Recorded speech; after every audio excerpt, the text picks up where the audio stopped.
আমাদের পাবনার ভাষায় কিন্তু একটা কথা আছে, যারা অপচয় করে তাদেরকে কিন্তু মানে মুরব্বীরে বলে গেদায়ে কি করিলু, হাবুলাতে মাখালুকে নষ্ট করিলু। সেম কাহিনী।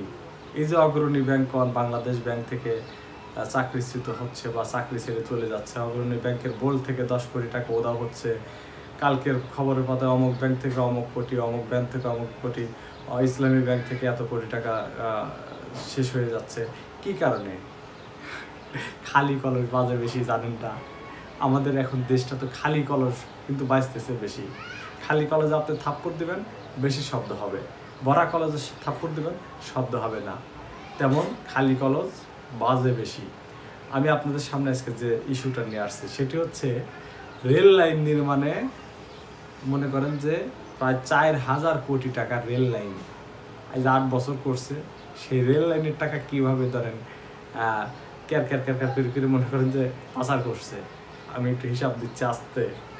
কথা হচ্ছে, এই ভিডিওটা যদি অবশ্যই ভালো লাগে বা পরবর্তীতে ভালো ভালো আপডেট ভিডিও পাওয়ার জন্য অবশ্যই আমার চ্যানেলটা সাবস্ক্রাইব করবেন এবং একটা লাইক একটা কমেন্টস করবেন। তাতে আমি উৎসাহিত হয়ে আমি পরবর্তীতে আরও ভালো ভালো ভিডিও নিয়ে আসবো। যাই হোক, বিজ্ঞাপন শেষ করলাম। এখন মূল কথা হচ্ছে, আপনারা অবশ্যই গাজীপুর চেনেন। গাজীপুরের টঙ্গী থেকে কিশোরগঞ্জের ভৈরব পর্যন্ত মোট 61 কিলোমিটার রেল লাইনের রাস্তা আছে। দেখছেন তো? অবশ্যই যাওয়ার সময় দেখছেন, আমি দেখছি। এখন ওইটার পাশ দিয়ে আর একটা এক্সট্রা রাস্তা করছিল, যেটা আসলে প্রয়োজন নাই, তারপরেও করছিল। প্রয়োজন নাই, টাকা তো লাগবো। কারণ ওইটার প্রকল্প বাজেট করলে তো ধরেন দুর্নীতিবাজদের পকেটে কিছু ঢুকবো না, সেই কাহিনী। মনে করেন যে এখন গাজীপুরের টঙ্গী থেকে কিশোরগঞ্জের ভৈরব পর্যন্ত 61 কিলোমিটার রাস্তা রেল লাইন করতে, মানে দ্বিতীয় আর একটা গেজ করতে, রেল লাইনের গেজ রাস্তা করতে সেখানে খরচ হয়েছিল 2,216,00,000 টাকা।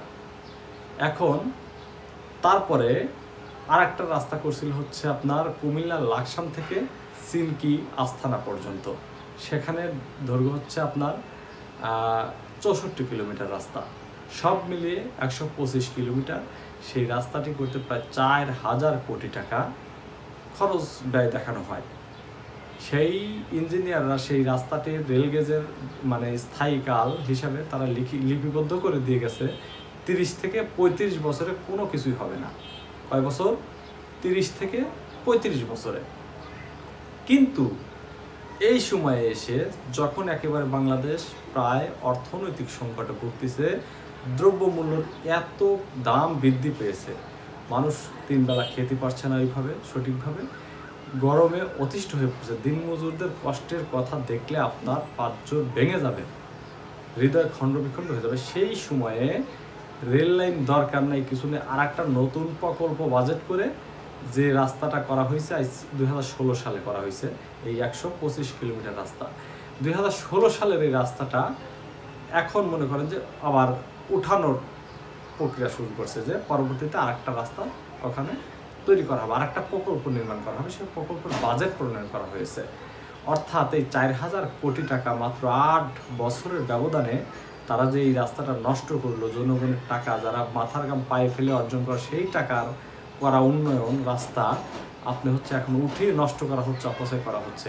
এই হিসাব নেওয়ার মতো কি বাংলাদেশে কেউ আছে কি না বলেন? আছে? আমার মনে হয় নাই। কারণ যদি এই হিসাব নেওয়ার মতো কেউ থাকতো, বাংলাদেশের দুর্নীতি থাকতো না। আর এই দুর্নীতির কবলে আমাদের এই বাংলাদেশটার কারণে আজকে অগ্রণী ব্যাংক থেকে 10 কোটি টাকা আউট হয়ে যায়, ইসলামী ব্যাংক থেকে এত কোটি টাকা হয়ে যায়, অমুক ব্যাংক থেকে এত কোটি টাকা হয়ে যায়, ব্যাংক দেউলিয়া হয়ে যায়। বাংলাদেশ ব্যাংক থেকে 57 জন কর্মকর্তা চাকরি মানে ছেড়ে চলে আসে। কি কারণে এগুলা? অবশ্যই মনে করেন যে আমাদের ভবিষ্যৎ প্রজন্ম যারা আছে, ভবিষ্যতে যারা আসবে, তাদের সুখকর কোনো কিছু আমি দেখতেছি না। সবাই ভালো থাকুন, সুস্থ থাকুন। পরবর্তী ভিডিও দেখার আমন্ত্রণ জানিয়ে বিদায় নিচ্ছি। আল্লাহ হাফেজ।